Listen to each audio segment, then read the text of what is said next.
Bismillahirrahmanirrahim. Assalamualaikum warahmatullahi wabarakatuh. Assalamualaikum warahmatullahi wabarakatuh.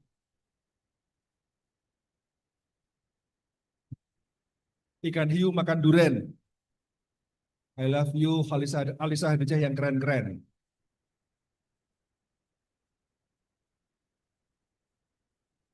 Jalan-jalan ke Semarang naik bus. Sayangnya pantun saya sudah habis. Alhamdulillah, nahmaduhu wa nasta'inu wa nastaghfiruh wa na'udzubillahi min syururi anfusina wa min sayyiati a'malina. Rasulullah. Yang saya hormati Bapak Gubernur Jawa Tengah, saya hormati para waketum IJMI, ada Bu Riri, ada Pak Najib, ya, dan juga bendara IJMI, Wakil Sekjen IJMI, dan juga yang hadir Ketua Umum Alisa Hadijah yang saya hormati. Yang saya hormati Ketua IJMI Orwell Jawa Tengah, Prof. Kundarto, selaku Rektor Unisula, yang telah banyak membantu acara hari ini. Tepuk tangan buat Ketua IJMI Orwell Jawa Tengah. Yang saya hormati Ibu Profesor Silviana Murni, perempuan cemerlang yang top, yang akan menginspirasi kita semua. Juga yang saya hormati Ibu Kapus Datin, Kementerian Pertanian, dan para hadirin yang saya hormati ada Bu Siti Aziza, Bu Nawal Nur Arafah, Bapak Ahmad Fuad, ya. Kemudian yang saya hormati para pengurus Alisa Hadijah yang hari ini semuanya tampil keren dan tampil hebat. Syukur Alhamdulillah kita bisa berjumpa dalam acara Rakernas 2 dan juga seminar. Saya ucapkan selamat kepada Alisa Hadijah yang sudah menyelenggarakan Rakernas pada hari ini dengan sangat baik, sangat meriah, dan sangat membanggakan. Karena Alisa Hadijah itu kebanggaan IJMI.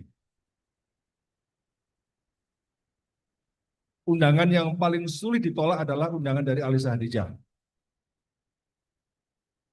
Jadi saya mohon maaf datang terlambat dan pulang lebih cepat ya. Karena memang hari ini pagi ini harus ada 3 kegiatan di 3 kota. Jadi memang harus dari Jogja tadi pagi, sekarang di Semarang, sore ini harus ke Pekalongan, dan semoga malam ini bisa kembali ke Bogor. Hadirin sekalian, tema pada hari ini adalah tema yang harus dijawab, bahwa Indonesia Emas 2045 itu sesuatu yang bukan mengada-ada, karena itu adalah hasil proyeksi dari lembaga riset Goldman Sachs yang memprediksi Indonesia akan menjadi nomor 4 di dunia. Salah satu kunci untuk bisa mencapai top 4 di dunia adalah pertumbuhan ekonomi 6-7% secara konsisten pada tahun 2027 hingga 2045. Untuk bisa membuat pertumbuhan itu bisa konsisten, maka yang paling penting adalah kualitas pertumbuhan itu dijaga. Dan kualitas pertumbuhan sangat tergantung bagaimana kekuatan sektor real. Kalau sektor real ini berkualitas, maka insya Allah akan bisa mensupport tumbuhnya ekonomi kita. Kualitas sektor real sangat ditentukan oleh 2 hal. Yang pertama adalah inovasi, yang kedua adalah human capital. Inovasi sangat tergantung kepada bagaimana kemampuan kita berimajinasi. Jadi Jack Ma pernah mengatakan, competition in the future is not about competition of knowledge.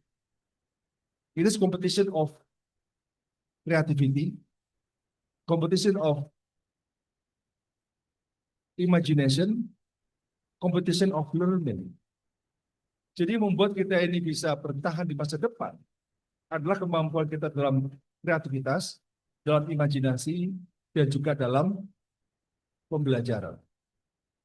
Semakin kreatif, semakin imajinatif, semakin menjadi pembelajar sejati, insya Allah akan membuat kita ini lebih survive.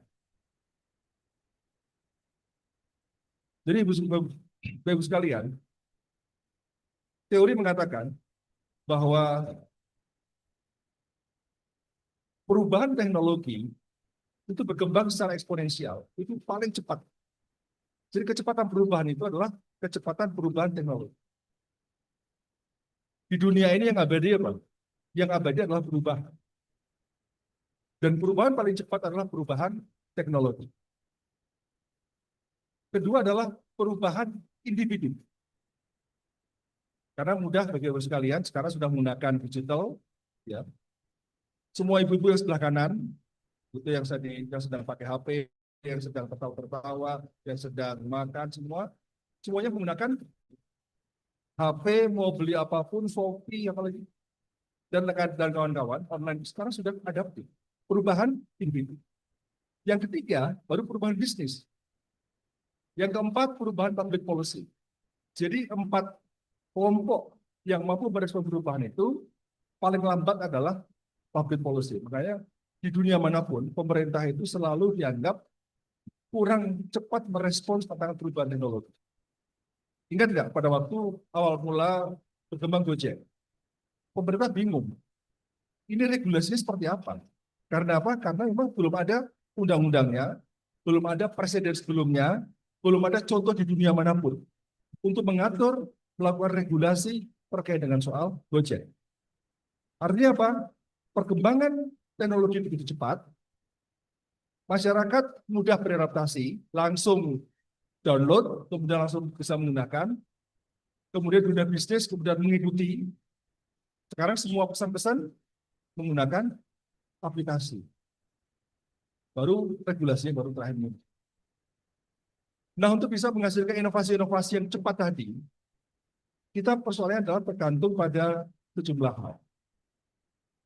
Yang pertama adalah kemampuan kita untuk memang menghasilkan teknologi-teknologi yang wow. Ini sebenarnya tugas inovasi, tugas bisnis maupun tugas dari perguruan tinggi. Namun hari ini R&D di perusahaan saya katakan sudah semakin canggih dan bahkan sebagian lebih canggih daripada di perguruan tinggi. Saya 3 bulan lalu dari Huawei, dari Cina. Saya berkunjung ke Cina, ke Huawei, bertemu dengan direktur di Huawei sana. Di Cina, itu Huawei itu kira-kira satu kota. Huawei semua, satu kota. Awalnya saya agak sekali menyepelekan Huawei, tapi begitu lihat fasilitas gedungnya, kemudian yang kedua adalah talentnya, SDM-nya. Maka saya bilang ini berat untuk diajak bersaing. Mengapa? Karena Huawei itu memiliki pegawai 200.000 orang. 54% artinya 108 orang. 108.000 orang bergerak di bidang R&D. Siapa coba? Kampus mana yang bisa menandingi orang dengan jumlah sebanyak itu? Oleh karena itu, ini kecepatan teknologi ini, sekalian, ini perlu bisa segera direspon, meskipun teknologi kategorinya banyak. Ada kategori yang sangat tinggi, kategori teknologi tinggi, teknologi menengah, teknologi tepat guna, teknologi rendah. Nah, ibu sekalian, yang ada di Alisa Hadijah, tinggal pilih teknologi mana akan dikembangkan, yang mau diaplikasikan, atau teknologi mana yang akan benar-benar dimanfaatkan. Kita tidak mau melakukan riset, tidak ada masalah. Wardah itu adalah sebuah perusahaan yang dulunya biasa-biasa saja. Coba kira-kira 20 tahun lalu, Wardah seperti apa? Itu perusahaan kecil. Kemudian menjadi besar. Kenapa? Inovasi. Jadi kata inovasi itu menjadi kata kunci untuk sebuah perusahaan untuk menjadi besar. Kedua, sekalian, kedua adalah mindset. Saya menangkap Wardah sebagai contoh. Bu Nur Hayati itu karena dia punya mimpi besar. Dia memiliki optimisme dan memiliki mindset yang positif. Kalau Anda baca buku Carol Dweck, maka ada istilah disebut sebagai growth mindset. Mindset yang tumbuh. Karena dunia sudah berubah, maka cara berpikir juga harus berubah. Mindset harus berubah. Tidak bisa kita menggunakan kacamata masa lalu untuk melihat masa depan. Bahkan untuk melihat masalah hari ini saja sulit untuk menggunakan kacamata masa lalu. Kacamata masa depan kita gunakan untuk melihat masa depan. Kacamata lalu untuk melihat masa depan, maka barangkali banyak orang yang menyalahkan keadaan dan menyalahkan perubahan. Oleh karena itu sekalian, orang yang memiliki mindset yang baik ini adalah orang yang satu, memiliki optimisme bahwa dia bisa. Memiliki optimisme bahwa dia bisa mengatasi masalah. Dia memiliki optimisme bahwa dia akan mampu mewujudkan mimpi-mimpinya. Jadi mindsetnya sudah mindset yang bahwa saya akan bisa, saya akan bisa, saya akan bisa. Itu kata kunci. Gagal sesuatu yang biasa. Apa bedanya orang yang memiliki growth mindset yang fixed mindset ketika bicara tentang kegagalan? Orang yang fixed mindset ketika itu gagal, maka dia akan mengatakan inilah batas kemampuan saya. Tapi kalau orang-orang yang memiliki growth mindset, dia akan mengatakan saya gagal karena saya kurang berstrategi, karena saya kurang latihan, karena saya kurang silaturahmi, karena saya kurang berjejaring, karena saya kurang berinovasi. Sehingga sekarang saya akan berinovasi, saya akan mulai bangkit lagi. Itu orang yang growth mindset, yang optimis. Jadi tantangan akan dianggap sebagai peluang oleh orang-orang yang disebut sebagai growth mindset. Jadi orang-orang yang memiliki growth mindset itu nggak selamanya orang pintar. Orang yang IQ-nya tinggi, orang yang pintar, tanpa kerja keras, tanpa kegigihan, tidak akan bisa berhasil juga. Ada buku bagus sekali berjudul Grit. Itu karya Angela Duckworth. Dia mengatakan apa? Talent, bakat. Nah, bakat itu bukan segala-galanya. Bakat itu bukan menentukan masa depan kita. Yang menentukan kesuksesan kita, yang menentukan masa depan kita adalah apa? Kegigihan. Jadi, Bapak sekalian, banyak orang yang orang tuanya biasa-biasa saja, masa lalunya biasa-biasa saja, tapi sekarang jadi orang hebat. Dia merasa tidak berbakat, tapi karena latihannya keras, dia latihan terus-menerus, maka akhirnya dia bisa sampai kepada apa yang dia mimpikan. Ada tahu Jack Ma? Jack Ma itu adalah guru bahasa Inggris. Jauh dari dunia bisnis. Ada tahu Nadiem Makarim? Nadiem Makarim itu kakeknya itu sahabat dengan kakek saya. Bapaknya sahabat dengan bapak saya. Sama-sama orang Pekalongan. Saya sekolah di yayasan yang didirikan oleh kakeknya Nadiem Makarim. Saya tahu latar belakang keluarganya. Bukan bisnismen. Tapi dia bisa hadir dengan Gojek, lompatan-lompatan teknologi, kemudian muncul dengan keberanian untuk bisa membuat terobosan dalam dunia bisnis. Itu karena apa? Mindset. Bahwa segala satunya itu bisa. Beyond limit. Di atas persepsi yang kita bayangkan kemampuan kita. Kita selama ini mengatakan bahwa kemampuan kita segini. Padahal kemampuan kita itu segini. Itu tergantung dari imajinasi dan mimpi kita. Oleh karena itu sekalian, hasil penelitian McKinsey mengatakan di 72 negara ada anak-anak umur 15 tahun yang sukses. Apa faktornya? Dia hebat di kelas, semacam bukan karena gurunya semangat. Wong sekolahnya di sekolah pelosok, gurunya cuma 2 orang. Gurunya biasa-biasa saja. Orang tuanya tidak mampu. Sekolahnya biasa-biasa saja. Kenapa dia jadi orang hebat? Karena mindset. Dia punya cara pola pandang terbuka, punya kemampuan kerja keras, gigih, dia punya passion, mencintai apa yang dia kerjakan, akhirnya apa? Akhirnya dia bisa sukses dalam kehidupan ini. Nah, jadi Bapak sekalian, saya kira menghadirkan atau belajar dari tokoh-tokoh yang dulunya bukan siapa-siapa, sekarang menjadi dari nobody menjadi somebody. Hampir semua orang-orang yang sukses saya pelajari, yang dari nobody menjadi somebody, itu karena apa? Karena cara pandang, karena cara pikir, karena mindset.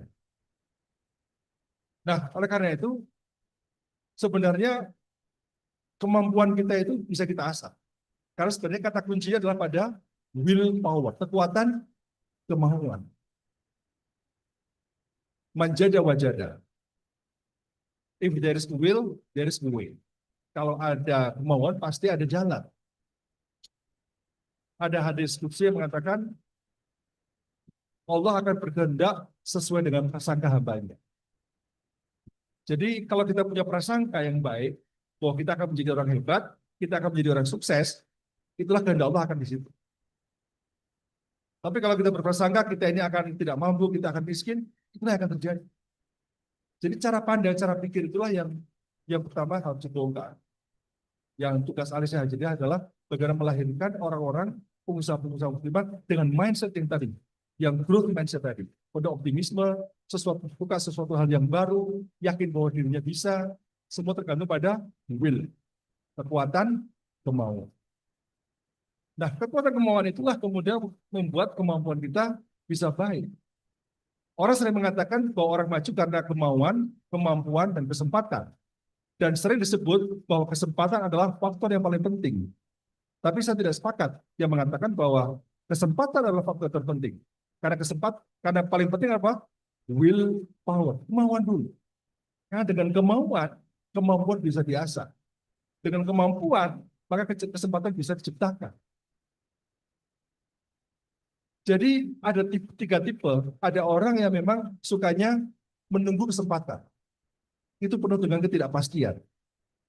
Ada orang yang hobinya mencari kesempatan. Bisa ya, bisa tidak. Yang terakhir, orang hobinya menciptakan kesempatan. Itulah orang yang menang, adalah orang-orang yang hobinya menciptakan kesempatan. Nah, ada kata-kata James Gooden yang menurut saya menarik untuk bisa diasah, untuk bisa dicermati. Dia mengatakan apa? Tahu ibu sekalian? Yang ujung sana ibu-ibu tahu? John Wooden itu siapa? Ibu-ibu sana tuh, yang ujung. Tahu? John Wooden siapa? John Wooden itu adalah pelatih basket Amerika. Dia mengatakan, ability may take you to the top, but it takes character to keep you there. Kemampuan bisa membawa kita ke puncak, tapi karakterlah yang membuat kita bertahan di puncak. Jadi banyak orang bisa maju cepat karena apa? Saya pasti bisa. Ya benar, bisa semua. Kerja keras bisa semua. Tapi pada akhirnya bukan semata-mata ability, bukan semata-mata kemampuan, tapi yang penting juga adalah karakter. Menuju puncak soal kemampuan, bertahan di puncak soal karakter. Karena banyak orang sudah sukses di puncak, kemudian tidak mau lagi belajar, tidak lagi berstrategi, tidak lagi berinovasi, tidak lagi bekerja keras. Akhirnya apa? Turun lagi. Banyak atlet bulu tangkis kita, ada olahraga kita, juara dunia. Tahun depannya nyungsep. Kenapa? Latihannya kurang, strateginya kurang kerja keras, kurang latihan fisik dan sebagainya. Karena karakter kerja keras, karakter untuk bisa belajar dan sebagainya. Yang terakhir sekalian, kekuatan inovasi, kekuatan mindset, kemudian yang ketiga adalah kekuatan integritas. Lalu sekalian, ini berkali-kali bisa saya sampaikan, tapi nggak apa-apa saya ulang-ulang terus. Bahwa dari 100 faktor sukses, Thomas Stanley mengatakan ada 100 faktor sukses dan ternyata IQ itu ada berada di urutan ke-21. Lulus dengan nilai terbaik. Siapa di sini yang IPK-nya 4,0? Ada nggak? Ada 4,0? Amin. Lulus dengan nilai terbaik itu urutan ke-30. Lulus dari kampus terbaik itu urutan ke-23. Jadi kalau kita mengatakan bahwa kita akan sukses karena IQ kita hebat, itu salah. Sukses itu yang pertama dari hasil penelitian itu. Ternyata adalah membuat kita ini sukses, satu, kejujuran, integritas. Karena dengan kejujuran, dengan integritas, maka kita akan dipercaya. Karena dipercaya, maka kita akan mudah bekerja sama. Dengan kerjasama, kita akan banyak karya-karya dan banyak bisnis-bisnis yang bisa kita ciptakan. Kedua adalah kedisiplinan. Kalau sudah nggak disiplin, wassalam. Jangan harap kita ini akan sukses. Tapi disiplinnya jangan disiplin seperti orang Jepang.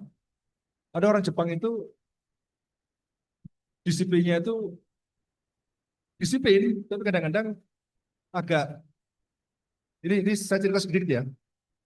Ada teman saya menikah dengan orang Jepang. Laki-lakinya orang Indonesia, istrinya orang Jepang. Jadi, setiap awal bulan mereka di meja makan itu rapat. Menentukan kapan hubungan suami istri. Jadi buka kalender. Tanggal 2 ya. 2, 4, 7, 9, 13. Nah tiba-tiba tanggal 6 suaminya mau. Istri bilang, belum tanggalnya. Dia berusaha disiplin. Tapi kan bukan itu disiplinnya, disiplin kaku kan. Jadi kedisiplinan dan kekakuan itu hal yang berbeda. Yang ketiga, itu adalah gaul.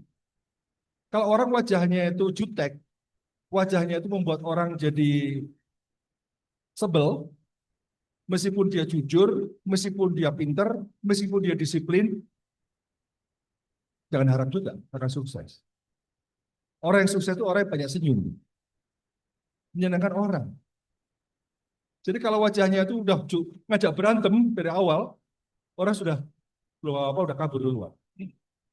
Nah yang keempat lebih penting lagi. Yang keempat apa? Dukungan pasangan hidup. Jadi saya sekali lagi saya bertanya nih. Tadi IQ urutan keberapa, Bu? Keberapa? 21. Dukungan pasangan hidup urutan keberapa? Keempat. Jadi penting mana? Dukungan pasangan hidup atau IQ? Kita jadi dosen, saya jadi dosen. Kalau pasangan hidup saya tidak mendukung, baru berangkat ke kantor, nyampe kelas, baru mau ngajar, ditelepon. Pulang, Pak. Kenapa? Antarin saya ke pasar. Sama aja. Ibu-ibu semua adalah calon-calon pengusaha top dan sebagian pengusaha-pengusaha sukses. Lagi deal bisnis, tiba-tiba suaminya telepon. Pulang segera. Kenapa? Ya pulang aja. Tidak tahu istrinya lagi deal bisnis untuk bisa mengembangkan usaha. Nggak akan pernah sukses kalau pasangan hidup kita nggak mendukung. Baik laki-laki maupun perempuan. Makanya penting buat ibu-ibu semua mendapatkan restu suami. Bagi laki-laki yang bisnis, mendapatkan restu istri. Itu kunci. Yang kelima adalah kerja lebih keras daripada orang lain. Nomor 6, mencintai apa yang dia kerjakan. Jadi kalau kita bisa mencintai apa yang kita kerjakan, maka kita tidak akan pernah lelah. Tapi kalau kita tidak mencintai pekerjaan kita, maka baru kerja 1 jam kita ingin berhenti. Kenapa? Gak suka.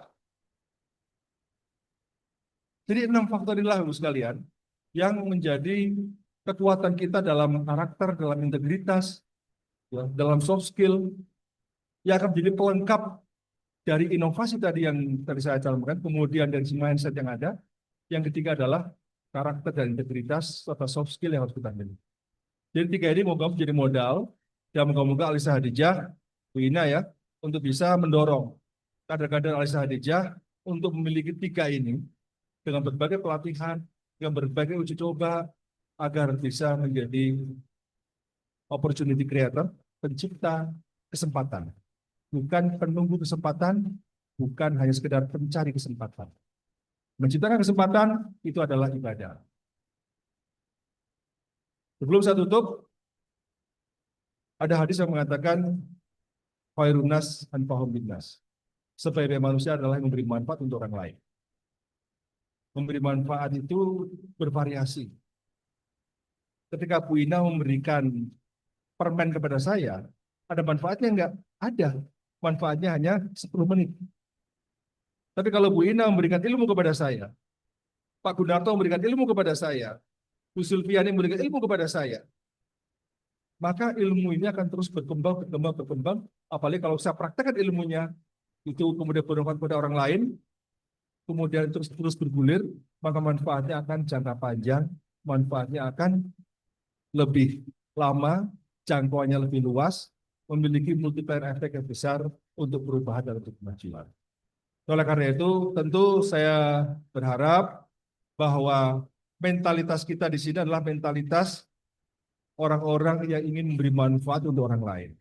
Manfaat yang sustainable, yang memberikan multiplier efek yang besar, manfaat yang long term, yaitulah semakin tinggi derajat orang, semakin disebut cendekiawan, maka derajat manfaatnya harus semakin besar. Thomas Alva Edison, manfaatnya kecil atau besar? Besar. Disitulah kita bisa berada dalam ruangan ini karena lampu yang diciptakan oleh Thomas Alva Edison. Nah, karena itu mentalitas orang menjadi pemberi manfaat itu adalah orang-orang yang insya Allah pahalanya akan terus mengalir. Meskipun kita ini sudah tidak ada di dunia ini. Sekali lagi selamat untuk Alisa Hadijah dan semoga sukses dalam rakernas dan seminar ini. Dan saya mendoakan ibu-ibu semua menjadi pengusaha yang sukses, yang terus memberi manfaat untuk kemajuan umat dan kemajuan bangsa Indonesia. Terima kasih. Assalamualaikum warahmatullahi wabarakatuh.